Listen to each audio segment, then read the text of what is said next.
প্রধান উপদেষ্টার এসডিজি বিষয়ক মুখ্য সমন্বয়ক হলেন লামিয়া মোরশেদ। ইউনুস সেন্টারের নির্বাহী পরিচালক লামিয়া মোরশেদকে অন্তর্বর্তী সরকারের প্রধান উপদেষ্টার কার্যালয়ের এসডিজি বিষয়ক মুখ্য সমন্বয়ক পদে চুক্তিভিত্তিক নিয়োগ দিয়েছে সরকার। আজ বুধবার এ বিষয়ে প্রজ্ঞাপন জারি করেছে জনপ্রশাসন মন্ত্রণালয়। প্রজ্ঞাপনে বলা হয়, লামিয়া মোরশেদকে সরকারের সিনিয়র সচিব পদমর্যাদা ও অন্যান্য সুবিধাসহ এসডিজি বিষয়ক মুখ্য সমন্বয়ক পদে নিয়োগ করা হয়েছে।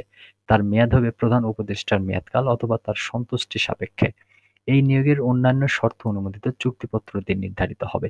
একই প্রজ্ঞাপনে জানানো হয়, চুক্তিভিত্তিতে এসডিজি বিষয়ক মুখ্য সমন্বয়কের পদে থাকা সাবেক জ্যেষ্ঠ সচিব আক্তার হোসেনের চুক্তির অবশিষ্ট মেয়াদ বাতিল করা হয়েছে। অন্যদিকে পৃথক প্রজ্ঞাপনে জাতীয় রাজস্ব বোর্ডের চেয়ারম্যানসহ চুক্তির ভিত্তিতে থাকা ১০ জন সচিবের চুক্তিভিত্তিক নিয়োগ বাতিল করেছে সরকার।